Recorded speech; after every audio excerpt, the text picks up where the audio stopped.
மல்லி சீரியலில் இன்றைக்கி என்ன நடக்குது அப்படின்னு சொல்லிட்டு பார்த்திங்கன்னா, ரேணுகா வந்து ரொம்ப கேவலமான ஒரு செயலில் வந்து எடுத்திருக்காங்க. எதுக்காக அப்படின்னா, விஜய்க்கு வந்து ஏதோ சின்னதாக மைல்டாக டவுட் வந்துருச்சு. இதுக்கப்புறம் விட்டால் விஜய் வந்து நம்மளை ஒன்றும் இல்லாமல் பண்ணிவிடுவார். ஸோ அதனால் வந்து நம்ம உடனடியாக வந்து இங்கே இருக்கிறது எல்லாத்தையும் சுருட்டிட்டு கிளம்பிடணும் அப்படின்னு சொல்லிட்டு வந்து ஒரு பிளானை வந்து போட்டிருக்காங்க. என்ன ஒரு பிளானுன்னா, வீட்டில் இருக்கிற எல்லாரையும் வந்து போட்டு தள்ளிட்டா அந்த பழியை வந்து ஆட்டோமேட்டிக்காக மல்லி மேலே போட்டுட்டா மல்லியும் வந்து ஜெயிலுக்கு போயிடுவா. ஸோ இங்கே இருக்கிற சொத்து எல்லாமே வந்து நமக்கு தான் வரும். நம்மளை கேட்குறதுக்கு யாருமே கிடையாது. இப்போ நம்ம கதிரேசனோட பொண்ணாக இருக்கிறதுனால கதிரேசன் இல்லைன்னா ஆட்டோமேட்டிக்காக வந்து சொத்தெல்லாம் வந்து நமக்கு தான் வந்துடும் அப்படின்னு சொல்லிட்டு மட்டமான ஒரு பிளானை வந்து போட்டிருக்காங்க. அந்த பிளானுக்கு வந்து ரகுவும் வந்து ஹெல்ப் பண்ணிகிட்ருக்காரு. கொஞ்சம் சொல்லணுன்னா ரகு தான் இந்த மாதிரி ஒரு பிளானவே வந்து போட்டு கொடுத்தது. இதை வந்து எப்படி பண்ணுறாங்க அப்படின்னு சொல்லிட்டு பார்த்திங்கன்னா, ரேணுகாவுக்கு எந்த விஷயமும் தெரியாது. அதாவது குடும்ப விஷயம் எதுவுமே தெரியாது. இவங்களோட குலதெய்வ கோயிலும் என்ன அப்படின்னு சொல்லிட்டும் தெரியாது. இவங்க என்னன்னா, கோயிலுக்கு போகும்போது அங்கே ஏதாவது எல்லாரையும் பண்ணிவிட்டு இந்த பழியை வந்து மல்லி மேலே போட்டுடணும். அப்போ தான் வந்து மல்லி வந்து மாட்டிப்பா, நம்ம தப்பிச்சிடலாம் அப்படின்னு சொல்லிட்டு வந்து போட்டிருக்காங்க.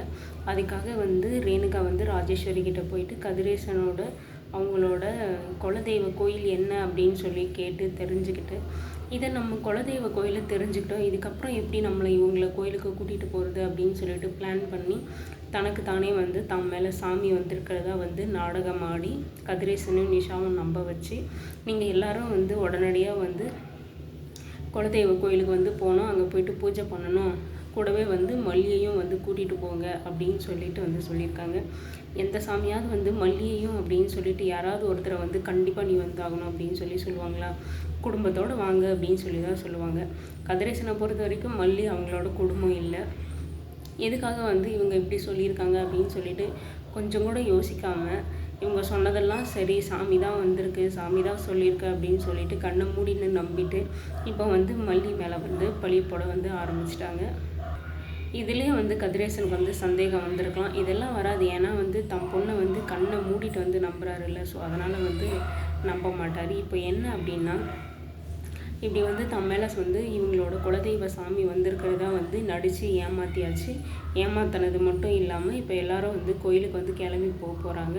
அங்கே போகிற இடத்துல ரகு வச்சு ஒரு பெருசாக வந்து சுடர் வந்து பிளான் பண்ணியிருக்காங்க. இதை வந்து பிளான் மட்டும் கரெக்டாக வந்து நடந்துருச்சுன்னா கண்டிப்பாக மல்லி மாட்டிப்பாங்க. இருக்கிற சொத்து வீடு எல்லாமே வந்து ஈஸியாக வந்து ரேணுகா வந்து ஆட்டி போட்டுட்டு போயிடுவாங்க.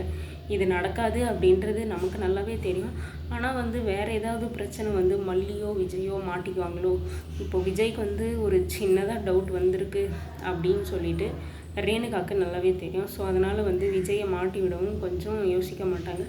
அது வந்து சுடர் வந்து என்ன சொல்லிகிட்டு இருக்காங்க ரகு கிட்டன்னா, நான் வந்து கதிரேசனோட பணத்தையும் விஜயோட அன்பையும் பார்த்து கொஞ்சம் ஸ்லிப் ஆகிட்டேன். அதனால தான் வந்து எதேதோ தோன்றுச்சு, அவங்க கூட சேர்ந்து வாழணும், குடும்பத்தோடு இருக்கணும் அப்படின்னு சொல்லிட்டு வந்து எதுக்கு வந்தோமோ அதெல்லாம் மறந்துட்டு தப்பு பண்ணிட்டேன். இதுக்கப்புறம் வந்து நான் தெளிவாக இருக்க போகிறேன். எல்லாரையும் போட்டு தள்ளிட்டு அந்த பழியை மல்லி மேலே போட்டுட்டு இருக்கிற சொத்தெல்லாம் வந்து ஆட்டியை போட்டு நம்ம முழுசாக செட்டில் ஆகிடலாம்.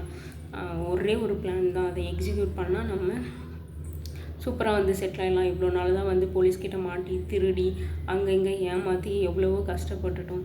இதுக்கப்புறம் எல்லாம் நம்மளால் கஷ்டப்பட முடியாது. ஒன்று பெருசாக பண்ணிவிட்டு ராஜ வாழ்க்கை வாழணும், அதுக்கு தகுந்த மாதிரி ஒன்று செய்யணும் அப்படின்னு சொல்லிட்டு ரொம்ப வில்லித்தனமாக வந்து சுடர் வந்து பேசிகிட்ருக்காங்க. இவ்வளோ நாளாக வந்து நீ ரகு சொல்கிறத செஞ்சுட்டு ரகு சொல்கிற பிளானை வந்து போட்டுட்டு அங்கே இருந்த. இப்போ நீ தான் ஏதோ பெரிய ஹெட்டு மாதிரியும் நீ சொல்கிறத தான் ரகு கேட்குற மாதிரியும் இப்போ அந்த மாதிரி ஆயிடுச்சுங்க. அந்தளவுக்கு வந்து வில்லித்தனமான ஒரு பிளானை வந்து சுடர் வந்து போட்டுட்ருக்காங்க. அதுவும் அவங்க கோவப்படுற போது பேசுகிற விதம்லாம் வந்து கொஞ்சம் ஓவராக தான் இருக்குது. என்னடா இவங்களுக்கு சடனாக வந்து இவ்வளோ இம்பார்ட்டன்ஸ், அதுவும் வந்து வில்லியோட தலைகணம் நிறைய இருக்கிற வில்லி மாதிரி வந்து தான் தான் எல்லாமே அப்படின்ற மாதிரி வந்து கேவலமான ஒரு பிளானை வந்து போட்டுட்டு இப்போ வந்து அதுக்கு தான் தான் ஹெட்டு அப்படின்ற மாதிரி வந்து நினச்சிட்ருக்காங்க. இதில் வந்து ராஜையும் இன்க்ளூட் பண்ணியிருக்காங்க இந்த பிளானில். அதாவது ராஜி இருந்தாலே வந்து தனக்கு ஆபத்து தான். அதுவும் இல்லாமல் நான் சுடர் இல்லைன்ற விஷயம் ராஜுக்கும் தெரியும். ராஜி இருக்கிறது நமக்கு ஆபத்து தான். ஏன்னா வந்து மல்லியை கூட சமாளிச்சிடலாம், ராஜி எந்த நேரத்தில் எப்படி சமாளிக்க முடியும்னு தெரியாது. அவள் ஒரு பக்கம் இல்லைனாலே ஒரு நேரத்தில் வந்து நம்மளையே மாட்டி விட்டுட்டு போயிடுவா. அதனால் வந்து ராஜியையும் முழுசாக நம்பக்கூடாது அப்படின்னு சொல்லிட்டு ராஜியையும் வந்து கோயிலுக்கு கூட்டிகிட்டு போகிறாங்க. இந்த பிளானில் ராஜியுமே இருக்காங்க. இதெல்லாம் எதுவுமே தெரியாத ராஜி வந்து ரேணுகாவுக்கு ஹெல்ப் பண்ணிகிட்டு இருக்காங்க. இது மட்டும் ராஜிக்கு தெரிஞ்சதுன்னா அங்கேயே சுடர் வந்து காலி. கண்டிப்பாக ராஜி வந்து ஏதாவது பெருசாக வந்து செஞ்சு விட்டு போயிட போகிறாங்க. இதெல்லாம் எதுவும் தெரியாத மல்லியும் விஜயும் வந்து ரொமான்ஸ் பண்ணிவிட்டு டின்னருக்கு வெளியே போகலாம், டே நைட்டு அவுட்டிங் போகலாம், நைட் அவுட் போகலாம், இந்த மாதிரி வந்து பிளானெல்லாம் போட்டுட்டு ரொமான்ஸ் பண்ணிகிட்ருக்காங்க. இவங்க போட்டிருக்கிற சண்டையே வந்து 2 பேரும் சண்டை போட்டு பிரிகிற மாதிரி வந்து எல்லோரும் நம்பணும் அப்படின்னு சொல்லிட்டு சண்டை போட்டிருக்காங்க. ஆனால் அது எல்லாத்தையும் மறந்துட்டு விஜய் வந்து மல்லி கூட இன்னும் தான் வந்து நெருக்கமாக இருக்கார், இன்னும் தான் வந்து க்ளோஸ் ஆகுறாரு, இன்னும் தான் வந்து மல்லி கூட நிறைய நேரம் வந்து செலவழிச்சிட்ருக்காங்க. இதுக்கு முன்னாடி நான் கூட எனி டைம் ரேணுகான்னு அங்கேயாவது இருந்தாங்க. இப்போ அவர் ரேணுகா இல்லை அப்படின்னு சொல்லி தெரிஞ்சதும் மொத்தமாக வந்து மல்லிகிட்ட வந்து சரண் அடைஞ்சிட்டாரு. இது இப்படி இவங்க பண்ணுறதுல நமக்கே சந்தேகம் வருது. அங்கே வீட்டில் இருக்கிறவங்களுக்கு வந்து சந்தேகம் வருவதா, இவங்க சண்டை போடுறாங்களா இல்லை நடிக்கிறாங்களா அப்படின்னு சொல்லிட்டு. என்ன விஜய் நீங்கள் இப்படி பண்ணிட்டீங்க, இப்போவாவது வந்து கொஞ்சம் ரொமான்ஸ் எல்லாம் கொஞ்சம் நாளைக்கு தள்ளி வெட்டிட்டு சுடரை எப்படி வீட்டை விட்டு அனுப்பலாம் அப்படின்னு சொல்லிட்டு பிளான் பண்ணுங்கள். இல்லைனா வந்து மொத்தமாக வந்து எல்லாத்தையும் காலி பண்ணிவிட்டு எஸ்கேப் ஆகி போயிடுவா. அது மட்டும் இல்லாமல் விஜய்க்கு டவுட் வருமா இல்லை மல்லுக்கு டவுட் வருமா அப்படின்றத விட இந்த ட்ரிப்பு போகிற பிளானே வந்து கேன்சல் ஆகணும். கோயிலுக்கு போகிற பிளான் வந்து கேன்சல் ஆனால் மட்டும்தான் நல்லாயிருக்கும். என்ன நடக்குது, என்ன பண்ண போகிறாங்க அப்படின்னு சொல்லிட்டு நம்ம எபிசோட் பார்த்து தெரிஞ்சுக்கலாம்.